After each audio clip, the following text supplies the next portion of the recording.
అంటే లైక్ నువ్వు మీడియా ముందుకి ఎందుకు వచ్చావు, మీడియా ముందు ఎలా రావాల్సి వచ్చింది? మీడియా ముందుకంటే నేను రాకూడదని అనుకున్నా. ఫస్ట్ 1 month నేను అసలు బయటికే రాలేదు, నేను ఇంట్లోనే ఉన్నా 1 month. నేను ఆగస్ట్ 1st వచ్చాను బయటికి. తర్వాత నేను చిన్న చిన్న నా బిజినెస్లో ఏవో అడుగులు వేసుకుంటున్నా.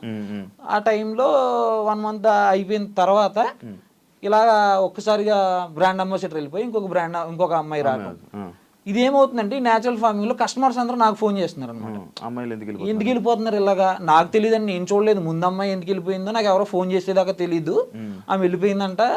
తర్వాత నీకు తెలీదా అని అడిగారు. నాకు తెలియదు సార్ అన్న. తర్వాత మళ్ళీ ఇంకొకరు వచ్చారు, మళ్ళీ ఫోన్ చేశారు. నా కస్టమర్స్ నా దగ్గర ఒక 180 మంది ఉంటారు కాంటాక్ట్స్. నా నెంబర్స్ వాళ్ళ దగ్గర ఉన్నాయి. వాళ్ళందరూ ఫోన్ చేసి అడిగారు అనమాట.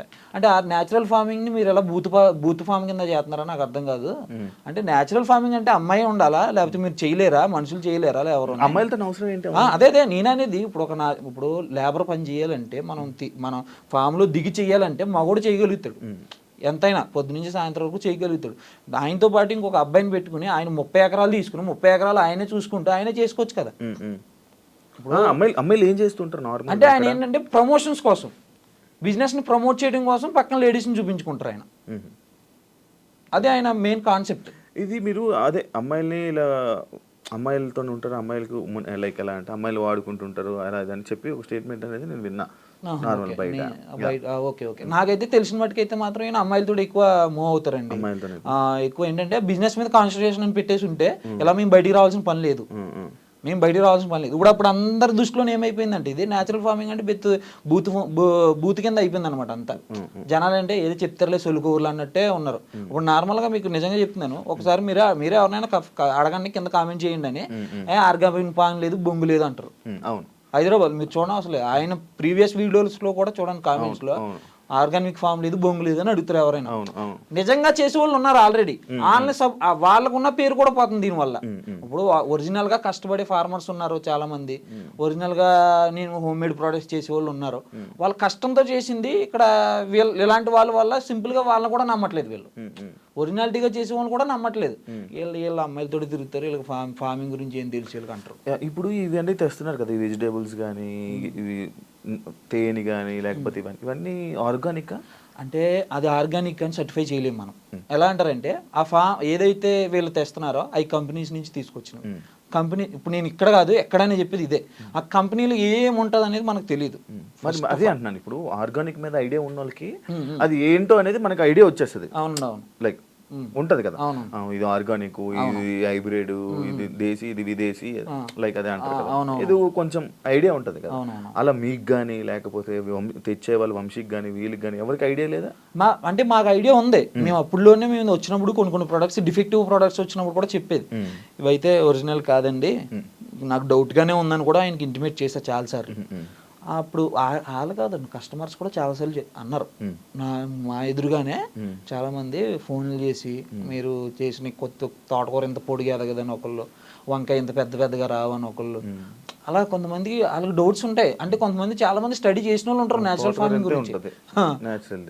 అది ఆయన ఏంటంటే చాలా మంది ఏంటంటే తీసుకెళ్ళిన కస్టమర్స్ కూడా స్టడీ చేసి ఉంటారు దాని మీద, ఇది ఆర్గానిక్ ఫార్మింగ్ అంటే ఏంటి. నాకు 50% ఉంది, అంత ఎక్కువ లేదు. అంటే ఫార్మింగ్ మీద ఉంది. ఆ 50% లో మీకు అనిపించింది అందులో ఆర్గానిక్ ఐటమ్స్ ఏవి, అన్ఆర్గానిక్ అని అనిపించాయి? అవి నాకు ఏదైతే కంపెనీస్ నుంచి తెచ్చారో అవి నాకు డౌట్ అండి. అప్పుడు నేను ఉన్నంత సేఫ్ లోని డౌటే. వాటిని ఎక్కువగా అవాయిడ్ చేయడానికి చూసేవాడిని నేను, తక్కువ ఆర్డర్ చేయటం. అలాగా ఎక్కువగా ఎవరైతే వేరే ఫార్మర్ ఎవరైతే ఉన్నారో వాళ్ళ దగ్గర నుంచి తెచ్చుకోవడానికి ఎక్కువ ఇంట్రెస్ట్ చూపించేవాడిని. మాక్సిమం ఫార్మర్స్ తో ఎక్కువ ఇంటరాక్ట్ అయ్యేవాడిని. ఎందుకంటే ఫార్మర్స్ దగ్గర నుంచి తీసుకుంటే ప్రోడక్ట్ ఒక వాల్యూ ఉంటుంది, వాళ్ళకి కూడా కొద్దిగా సపోర్ట్ ఇచ్చినట్టు ఉంటుంది మనకు. ఫార్మర్స్ నుంచి ఏమేమి ఐటమ్స్ తీసుకుంటున్నారు మీరు? కొన్ని అవి కూడా 25%, 30% వస్తాయి. అంటే మిగతా 70, 75, 80% మొత్తం అంతే వేస్ట్. అది ఆర్గానిక్ కాదు. అంటే కాదని చెప్పలేం, అక్కడ ఏమొస్తున్నాయో తెలియదు కదండి. కంపెనీలో ఏం జరుగుతుంది అనేది లోపల జరిగేది మనకి ఏం తెలియదు. కానీ ఇది వంశీ ఆర్గానిక్స్ అనేది ఫేక్. అంతే ఇంకంతే అనుకోవాలి, అది ఫేక్. మరి ఇప్పుడు మధ్యలో వీళ్ళు టూర్లు వెళ్తున్నారు కదా, టూర్లు వెళ్ళడము, అక్కడ వీడియోస్ చేయడము, అవన్నీ దేనికి వెళ్తున్నారు? మరి అక్కడి నుంచి ఏం తేయడానికి వెళ్తున్నారు? వాళ్ళు ఎంజాయ్ చేయడానికి వెళ్తున్నారా లేకపోతే ఏమైనా తేయడానికి వెళ్తున్నారా? అంటే వాళ్ళు వెళ్ళేది ఒక ప్రోడక్ట్ ని చూపిద్దామని వెళ్తారు. అక్కడ వరకు ఒక ప్రోడక్ట్ ని చూపించడానికి, ఒక పసుపు కొమ్మును అక్కడ చూపించడానికి అంత దూరాలు వెళ్ళిన అవసరం లేదు. మన పొలంలోనే మనం వేసుకుని మనం అదే చూపించవచ్చు. మన పొలంలో పండించుకున్నది. తెలంగాణలో కూడా చాలా మంది ఉన్నారు, ఆంధ్రాలో కూడా ఉన్నాయి. ఎక్కడెక్కడో ఊటీల దాకా బూటీల దాకా అన్నీ పోనవసరం లేదు. మన ఆంధ్రాలోని తెలంగాణలోని 2 తెలుగు రాష్ట్రాల్లోని ఫార్మర్స్ ఉన్నారు, వాళ్ళు పండిస్తున్నారు. వాళ్ళ దగ్గర మనం వెళ్ళి చూసుకుని తెచ్చుకోవచ్చు. లేదు నీకు ఓపిక ఉంది అనుకుంటే నువ్వే ఇంకా నిజంగా చెప్పుకోవాలనుకుంటే నువ్వు పండించు, అంతేగాని వేరే కంపెనీ మీద డిపెండ్ అవ్వడం ఎందుకు? సో నువ్వు పండించలేవు, 50% పండించగలుగుతున్నావు నువ్వు, కనుక 50% ఫార్మర్స్ దగ్గర నుంచి తెచ్చుకోవచ్చు కదా. ఇప్పుడు ఫార్మర్స్ ఎంతమంది ట్రైబర్ అక్కడ మన వైజాగ్ దగ్గర ఉంటారు ట్రైబర్స్, వాళ్ళ దగ్గర చాలా ఉంటాయి. రీసెంట్ గా నాకు ఈ వీడియో చూసిన తర్వాత కూడా ఒక 2-3 ఫోన్ చేశారు అనమాట. వాళ్ళకి ఎలా చేసుకోవాలో తెలియట్లేదు, వాళ్ళకి మార్కెటింగ్ తెలియదు, వాళ్ళకి పండించేస్తున్నారు వాళ్ళు. మినుములని పెసలని చాలా ఉన్నాయి వాళ్ళ దగ్గర. వాళ్ళు మాకు తెలియదు సార్, ఎవరైనా ఉంటే మాకు చెప్పండి, వాళ్ళకి మేము ఇస్తాం మేము స్టోర్లోకి అని. వాళ్ళు మేము ఒరిజినల్గా మేము కొండల్లో పండించినవి, మాకు ఎటువంటి కెమికల్స్ ఉండవు ఈడ అని అలాంటి దగ్గర నుంచి తెచ్చుకుంటే ఈయనకి తక్కువకి వస్తాయి. ఇప్పుడు నార్మల్గా నేను చెప్తున్నాను, అక్కడ కందిపప్పు ఉంది సార్, ఒక కందిపప్పు వాల్యూ అక్కడ వచ్చేసరికి 130 నుంచి 150 రూపాయలు 170 రూపాయలు ఇచ్చేస్తున్నారు వాళ్ళు. అలాంటిది 250, 270, 300 పెట్టుకున్న ఆర్గానిక్లో అది ఒక రీజనబుల్ ప్రైస్ అవుతుంది జనాలకి. వీళ్ళు కంపెనీ నుంచి తెచ్చింది సగానికి అది కరెక్టో కాదో తెలియదు, దాన్ని తీసుకొచ్చి దాన్ని డబుల్ రేట్ పెట్టుకుని అమ్ముకోవటం. రేట్ అయితే ఎక్కువే ఉంటాయి సార్, దానికి సంబంధించింది కాదు. ఇంకా అసలు రేట్ల గురించి మాట్లాడాలి. డబుల్ త్రిబుల్ కూడా ఉంటాయి కొన్ని. అవునా? సంబంధం లేని రేట్లు, అన్నిటికన్నా తక్కువ రేట్లు అని చెప్తారు. చాలా తక్కువగా వస్తుంది, మంచిగా ఉంటుంది మా దగ్గర ప్రొడక్ట్స్. గూగుల్ రివ్యూస్ చూడండి ఒకసారి, మీరు మ్యాప్స్ ఓపెన్ చేసి గూగుల్ రివ్యూస్ చూడండి.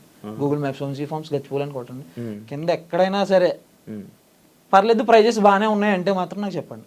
ఇప్పుడే నిన్న అన్న మాటలని వెనక్కి తీసుకుంటా. ఓకే, కాదు మరి మీరు చెప్పలేదు ఆయనకి ఎందుకన్నా ఇంత రేట్లు వేసి పంపుతారు? నేను ఒక్క నిమిషం ఆలోచించండి. నేను బిల్డింగ్ సిస్టమ్ ఏదైతే ఉందో సాఫ్ట్వేర్ అంతా కూడా నాకు తెలిసిన అతని ద్వారా పెట్టించా. నేను ఉన్నప్పుడు ఏ ప్రైజ్లు ఉన్నాయి, నేను వచ్చేసిన తర్వాత ఏ ప్రైజ్లు ఉన్నాయి చూడండి ఒకసారి. అసలు మీరు వచ్చేసాక పెరిగాయి, నేను వచ్చేసిన వెంటనే పెరిగిపోయినాయి. నేను ఏ రోజు అయితే ఆయనకి జూలై 20 చెప్పాను, నేను ఆగస్ట్ 1కి వెళ్ళిపోతాను. నేను ఆగస్ట్ 25కి జూలై 25కి సాఫ్ట్వేర్ అంతా హ్యాండ్ ఓవర్ చేసాను వాళ్ళకి. ఎవరైతే వాళ్ళ ఎంప్లాయీస్ ఉన్నారో వాళ్ళకి చెప్పి వాళ్ళ మమ్మీగా అవి చెప్పి రేపించేసాను. అవన్నీ డబల్ అప్పుడే మార్చుకున్నారు. అప్పుడు దాకా నేను ఉన్నంతసేపు కేజీ ఒక ఆకుకూర 120 రూపాయలు ఉండేది, ఈరోజు 180 రూపాయలు.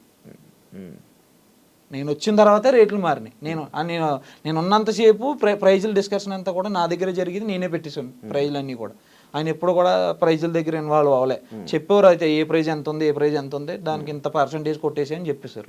నేను ఏ రోజైతే నేను బయటకు వచ్చేసిన నేను ఉన్నప్పుడే వాళ్ళు మారుస్తున్నారు, కొన్ని మార్చారు, అన్ని మార్చలేదు. ఆగస్ట్ 1 నుంచి మారినాయి ఇవన్నీ. నువ్వు వెళ్ళిపోతున్నా అంటే ఏమనలేదు, ఓకే రాజేష్ వెళ్ళిపో అన్నారు. ఆయన ఇంటెన్షన్ ఆల్రెడీ అదే, వెళ్ళిపోవడానికి ఇవన్నీ చేశారు. అంటే ఆయన ఏంటంటే అంతా రాజేష్కి తెలిసిపోయింది, ఇంకా తెలిసిపోతే మళ్ళీ ఇంకో రాజేష్ ఫామ్ లాంటిది ఏమైనా లేస్తుందేమో అని డౌట్ అనమాట.